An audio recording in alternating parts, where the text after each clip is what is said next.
This is Lachalade Abbey, the war-weathered church of a small village just 3 hours east of Paris.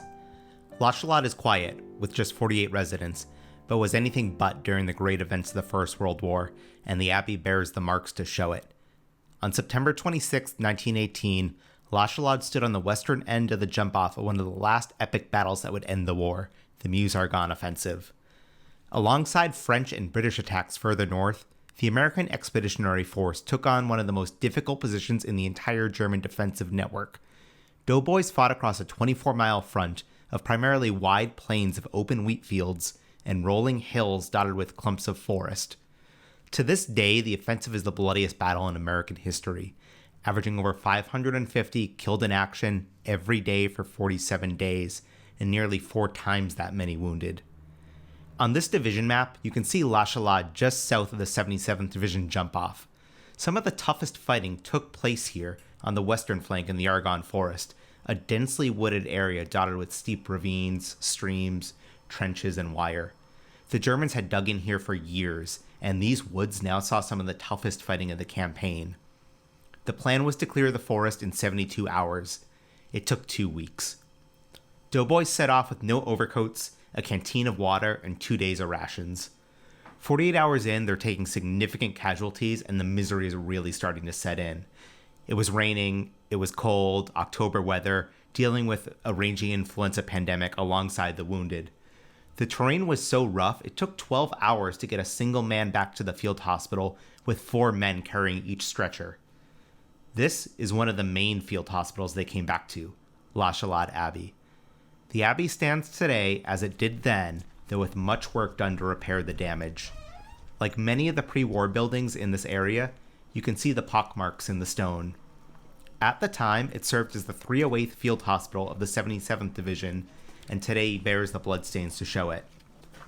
The abbey inside is a mix of newly renovated work, exhibits, monuments, and relics. One of the most subtle but striking sights are the pews, the exact same wooden pews that were here in 1918. We have pictures that show this exact spot in a triage area. Note the captured German soldier at the far right of the frame. Throughout the pews, men sat and laid in these very spots. While today covered in dust and some signs of roosting pigeons above, there are dark spots in the wood you can pick out if you look carefully. Bloodstains.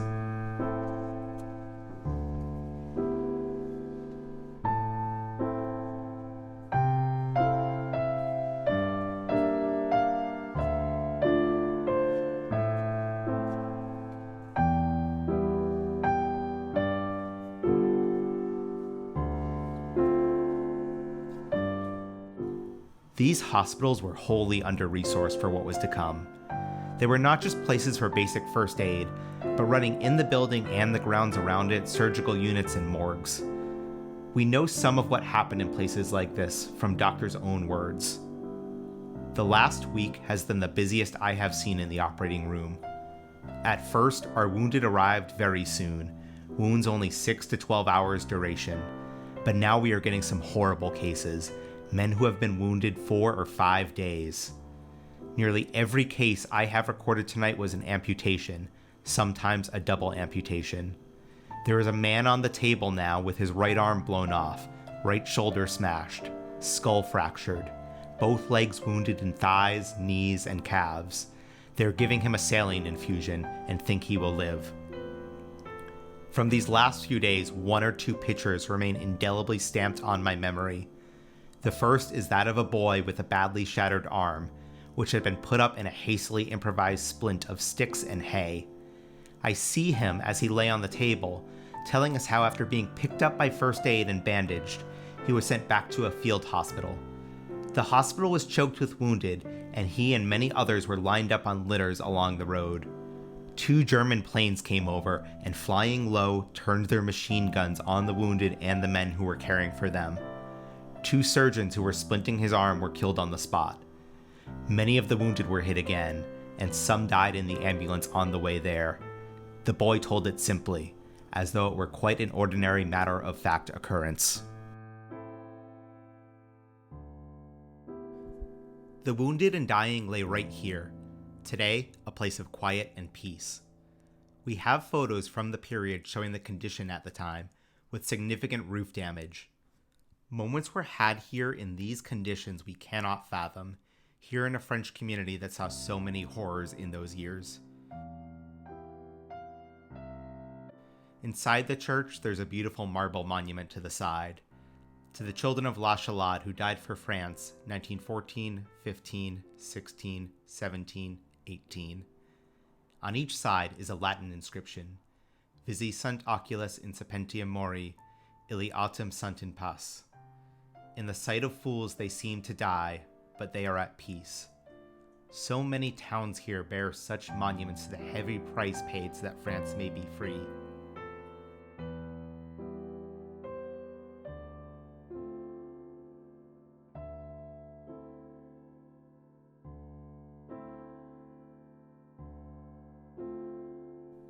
Behind the abbey is a cemetery.